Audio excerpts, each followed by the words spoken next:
The night of February 13th, 2013 should have been like any other romantic evening for Reeva Steenkamp and Oscar Pistorius.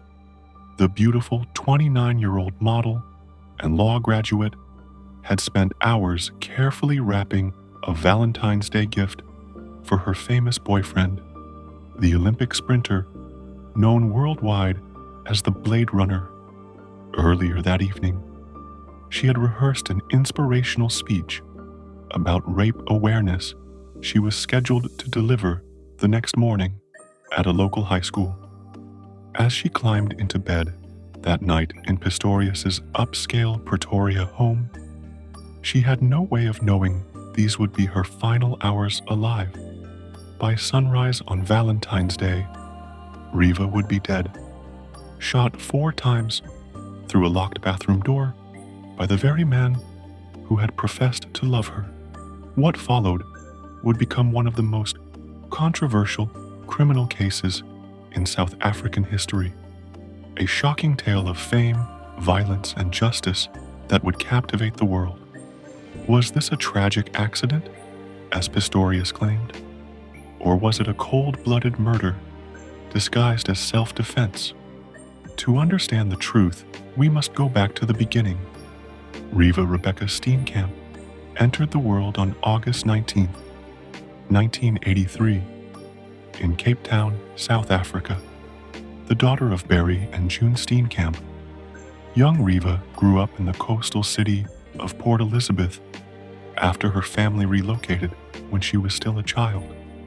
Even from an early age, those who knew Reeva described her as exceptionally bright, compassionate, and driven, qualities that would define her tragically short life. After excelling in her studies at a local high school, Reeva set her sights on a law degree at the University of Port Elizabeth, later renamed Nelson Mandela Metropolitan University. Her professors remembered her as a dedicated student with a keen legal mind and strong sense of justice. In 2005, she graduated with her law degree, taking her first steps toward what promised to be a brilliant legal career. But Reeva possessed another gift beyond her intellect, her striking beauty. Standing at 5 feet 9 inches, with piercing blue eyes and blonde hair, she had begun modeling at age 14, though it remained a side pursuit during her university years. After graduating, she decided to pursue modeling more seriously while maintaining her legal ambitions. The combination proved potent. Soon her face graced magazine covers and television commercials across South Africa. While Reeva's modeling career flourished, including a stint as a presenter for fashion TV, she never abandoned her legal aspirations. In 2011, she applied to the bar, determined to become a fully qualified advocate by age 30. Those close to her said she particularly wanted to represent victims of domestic violence, using both her legal training and public platform to advocate for those who couldn't speak for themselves. Friends described Reeva as the complete package: beautiful, intelligent, and deeply kind. She had a radiant smile that could light up a room and a wicked sense of humor that put people at ease.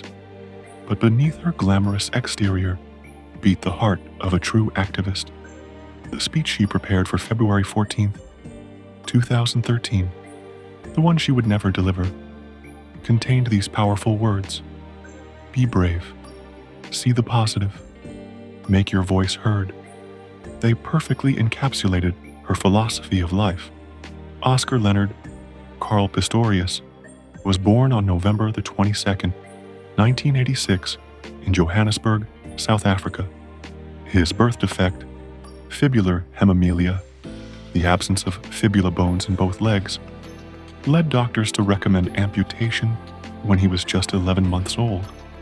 Both legs were amputated below the knee, but this physical challenge would become the foundation of his legend. From an early age, Pistorius refused to let his disability define him. He played rugby, water polo, and wrestled in school. After a rugby injury in 2003, he turned to running, using specialized carbon fiber prosthetic blades that would later make him famous. His natural talent was immediately apparent. Within months of taking up the sport, he was breaking records. By 2004, Pistorius was competing internationally in Paralympic events. His dominance earned him the nickname Blade Runner, and his story of triumph over adversity captured global attention. But Pistorius wanted more. He wanted to compete against able-bodied athletes.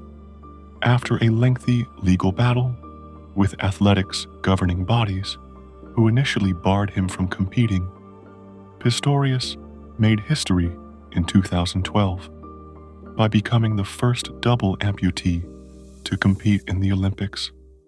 Behind the inspiring public image, however, lurked a much more complicated man.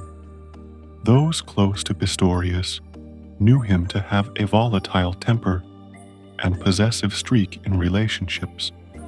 There were troubling incidents, slamming doors violently during arguments, aggressive behavior toward others, and an obsession with firearms. He slept with a pistol under his bed and had been known to fire his gun recklessly, including shooting through a car sunroof during an argument.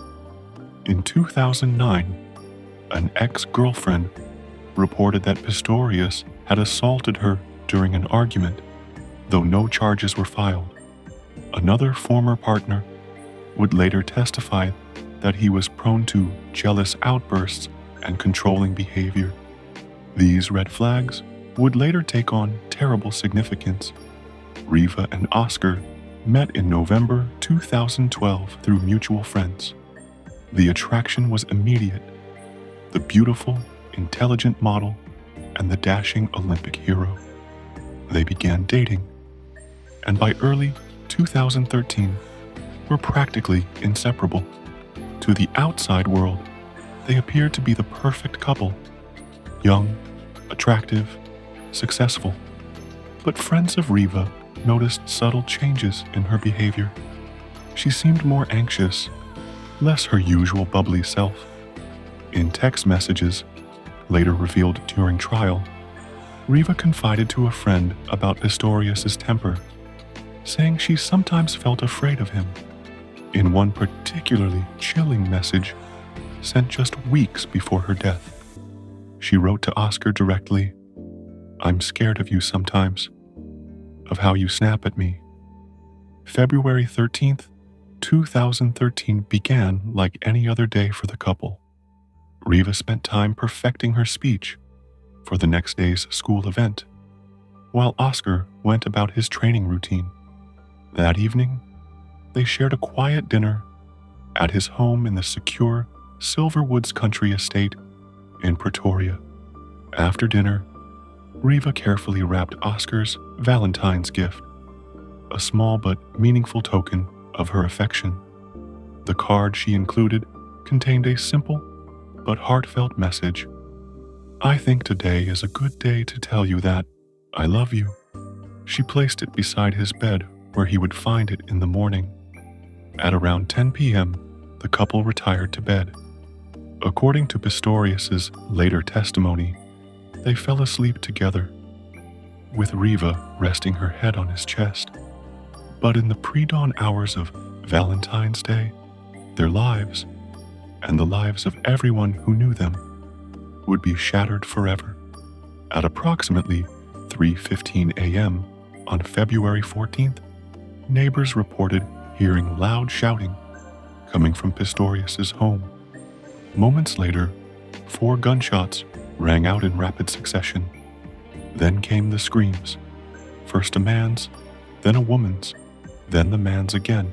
What happened next would become the subject of endless debate. But Pistorius' version of events was this.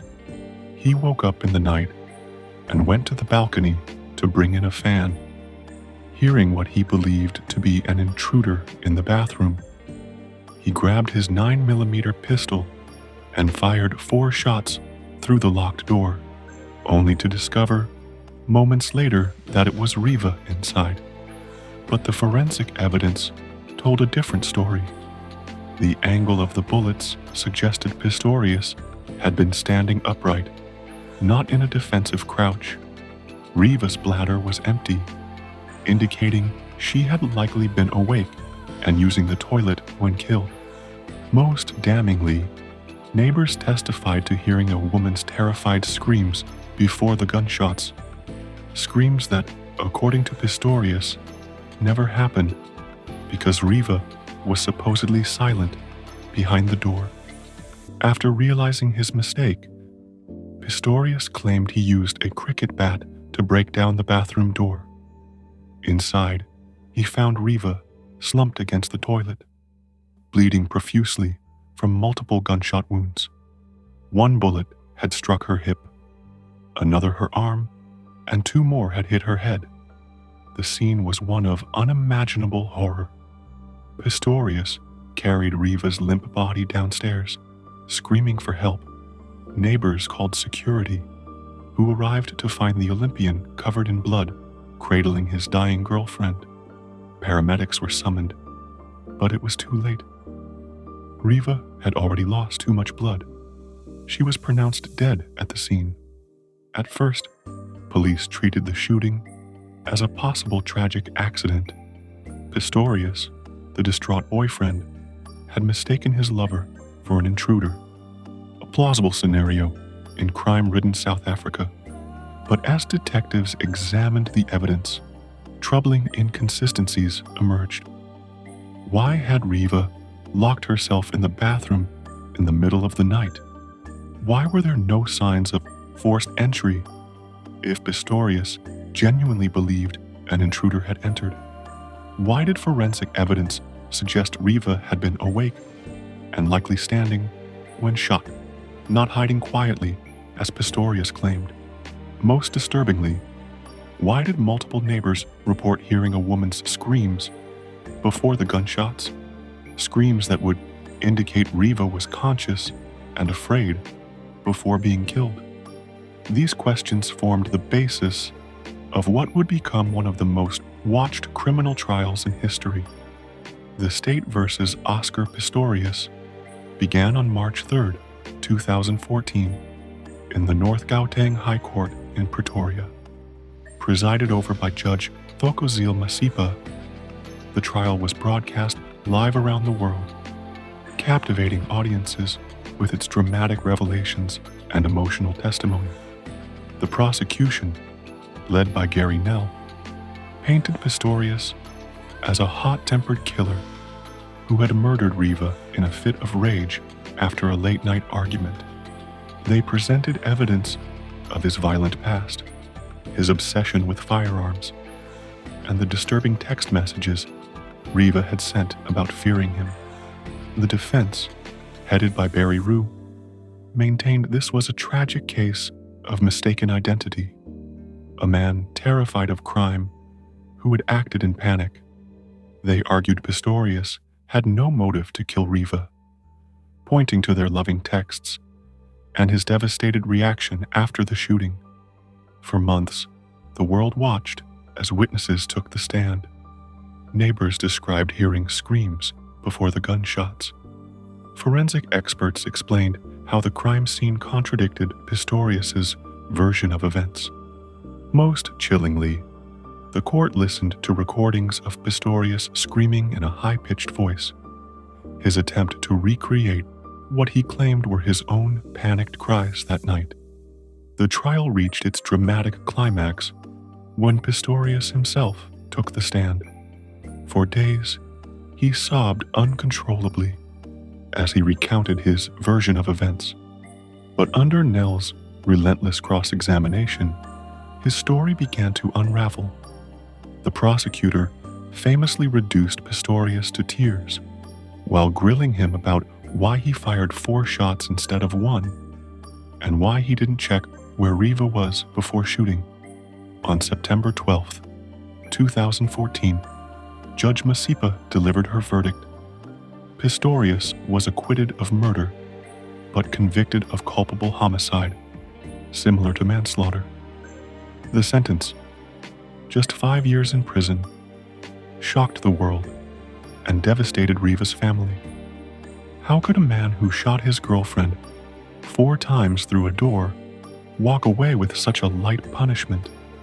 The prosecution appealed, and in 2017, South Africa's Supreme Court overturned the manslaughter verdict, convicting Pistorius of murder. He was sentenced to 13 years and 5 months in prison.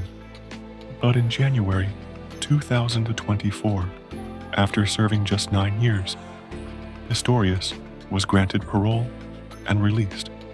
Reeva Steenkamp's unfinished Valentine's speech, "Be brave, see the positive, make your voice heard," became her lasting message. Though murdered at 29, her advocacy lives on through her parents' foundation, combating South Africa's gender violence epidemic. Her modeling photos now symbolize stolen potential, while her planned legal career inspires survivors.